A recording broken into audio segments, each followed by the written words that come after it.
¿Se puede leer filosofía como se lee un texto de literatura, de derecho o de medicina? ¿Necesitas una especial clase de lectura? ¿Qué puede ayudarme a comprender mejor a un filósofo? ¿Debo leer a los filósofos directamente o mediante un intérprete? Si alguna vez has querido leer filosofía o ya lo has hecho y has tenido alguno de estos cuestionamientos, quédate en este video. Trataremos de responder a estas preguntas dándote 5 consejos para poder leer filosofía sin morir en el intento. Y esto lo haremos filosofando.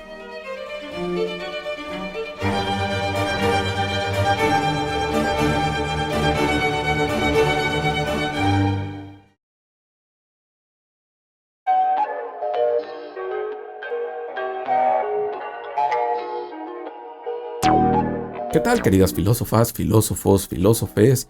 Yo soy Gerardo y el día de hoy les daré 5 consejos para leer filosofía con mayor facilidad. Y esto lo haremos con algunos ejemplos para hacer más didáctica la explicación. Y es que al entrar a la carrera, me hubiera gustado que me dieran los consejos que te daré desde el primer día en que comencé a estudiar. Algunos de ellos me los dieron varios maestros conforme los semestres pasaron, por lo cual estoy muy agradecido. Pero de haberlos recibido antes me hubiera ahorrado mucha frustración, confusión y cansancio al momento de querer leer a Aristóteles, a Locke o a Kant. Sin más, comencemos con el consejo número 5. Conoce la historia de la filosofía en general. Un error muy común es leer a un filósofo sin antes conocer el panorama de la historia de la filosofía. Y es que saber el orden de los filósofos en la historia te ayudará a entender mejor las diferencias entre sus textos, la distancia que tienen entre sí y lo complicado o sencillo que puede ser leerlos. ¿A qué me refiero con esto?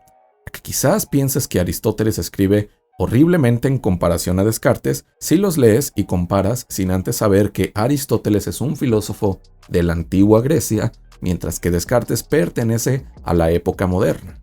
Esto implica varias cosas. Primeramente, que una lengua tan antigua como la griega de la época de Aristóteles será muy ajena a la del francés de Descartes. Además, la traducción será mucho más fiel en una obra de Descartes, ya que el francés es una lengua mucho más cercana al español que el griego antiguo, lengua con muchos términos intraducibles. Entonces, debes comprender primero que la filosofía a muy grandes rasgos se divide en 3 partes. La época de la filosofía antigua, la de la filosofía medieval y la de la filosofía moderna. Algunos autores también ponen una 4ª época general, la posmoderna, que abarca más o menos desde la mitad del siglo XX hasta nuestros días. A su vez, cada una de estas partes tiene sus subdivisiones, pero eso ya es tema de otro video. Para saber a grandes rasgos la historia de la filosofía, puedes acudir a manuales de historia de la filosofía o buscar directamente en internet. Puedes también hacer tu línea del tiempo con las fechas de los filósofos más importantes y con algunos rasgos característicos de sus pensamientos. Esto te ayudará para seguir con el siguiente consejo. Conoce el contexto del autor que vas a leer.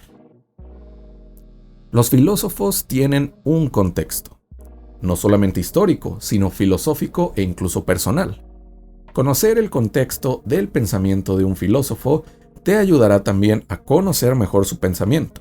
Si sabes que Hobbes perteneció a un contexto histórico en el que Inglaterra entró en una guerra civil, entenderás muchas de las líneas de su Leviatán.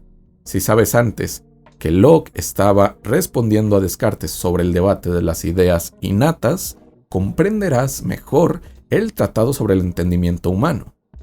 Si sabes que un filósofo como Wittgenstein tuvo un pensamiento determinado y después, debido a que es ser humano y al igual que nosotros puede cambiar de opinión, escribió otra filosofía muy diferente a la primera, lograrás comprender mejor sus obras. Entonces, saber en qué época histórica se sitúa un filósofo, a qué otros filósofos responde y qué acontecimientos ocurrieron en su vida, va a ayudarte mucho a entender su pensamiento cuando te enfrentes a uno de sus textos. Y para generarte este contexto, vamos al siguiente consejo.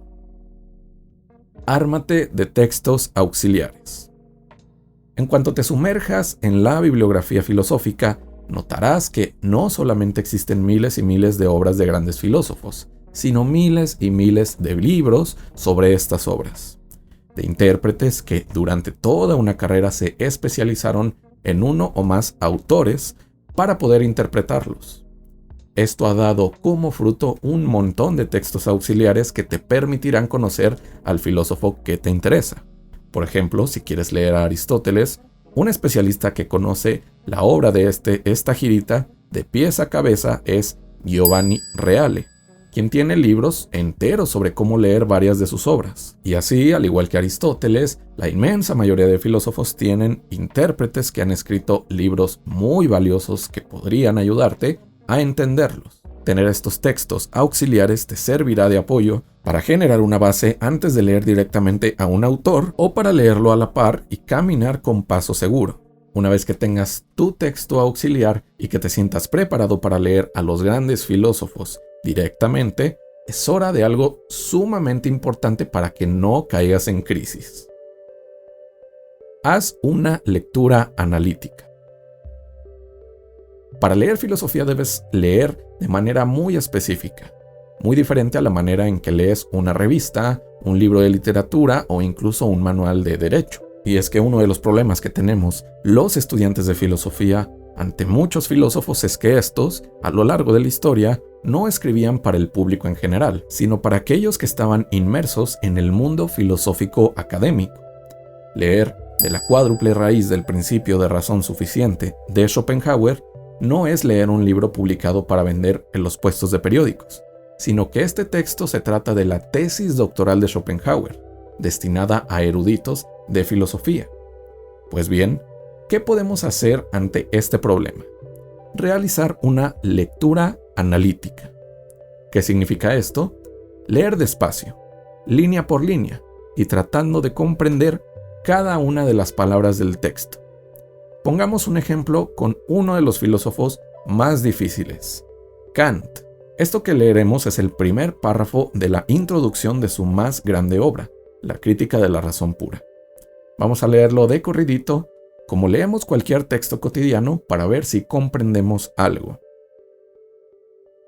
No hay duda alguna que todo nuestro conocimiento comienza con la experiencia, pues ¿cómo podría ser despertada a actuar la facultad de conocer, sino mediante objetos que afectan a nuestros sentidos y que ahora producen por sí mismos representaciones, ahora ponen en movimiento la capacidad del entendimiento para comparar estas representaciones, para enlazarlas o separarlas y para elaborar de este modo la materia bruta de las impresiones sensibles con vista a un conocimiento de los objetos denominado experiencia.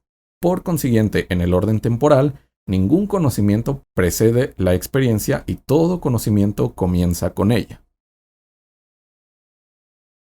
¿Entendiste algo? No te asustes, es normal.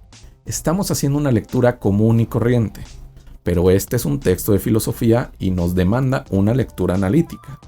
La lectura analítica implica el análisis, y el análisis es la descomposición de algo en sus partes más elementales. Esto quiere decir que debemos descomponer el texto en sus términos más importantes y verlos uno por uno. Vamos a hacerlo para que te des una idea. Comenzamos con una vista general del párrafo. Vemos que a Kant le gusta escribir sumamente complicado, porque nos lleva a cabo una pregunta de 5 líneas. Antes de esa larga pregunta hay una afirmación, que todo nuestro conocimiento comienza con la experiencia.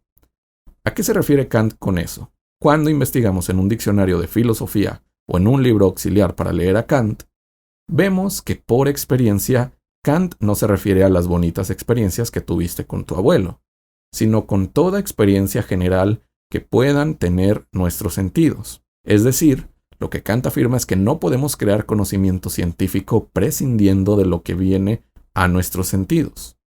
Después, en la pregunta, comienza mencionando una facultad de conocer afectada por objetos que llegan a nuestros sentidos.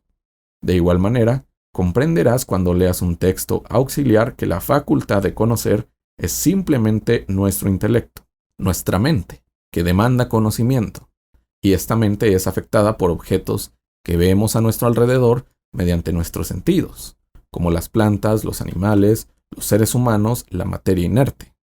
Después habla de que estos objetos producen por sí mismos representaciones o ponen en movimiento al entendimiento para comparar esas representaciones. Ya que lees más la crítica de la razón pura, te das cuenta de que para Kant nuestra mente tiene tres facultades esenciales: la sensibilidad, el entendimiento y la razón.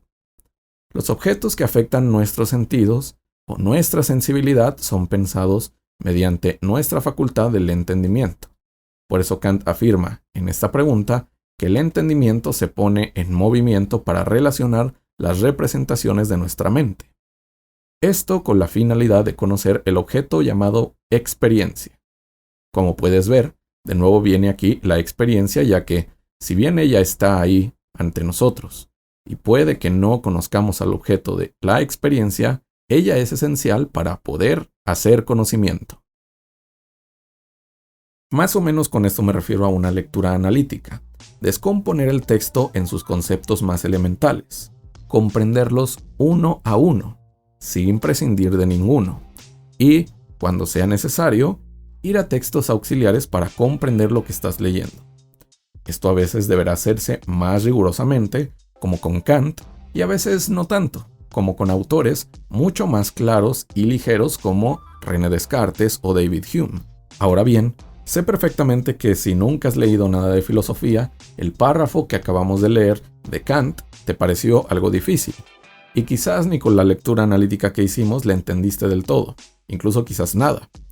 Es aquí cuando pasamos al quinto consejo. Tranquilo, no eres el único que no entendió. No entendí lo que leí. ¿Significa que no nací para la filosofía? Tranquilo, relájate y repite conmigo el siguiente mantra. Cuando leo a un filósofo, es normal no entender. Ten en cuenta que estás leyendo a los filósofos más grandes de todas las épocas, los cuales hablan de problemas muy complejos y abstractos, y que la mayoría de las veces están traducidos de una lengua que desconoces, lo cual genera cierta distancia para poder comprenderlos del todo.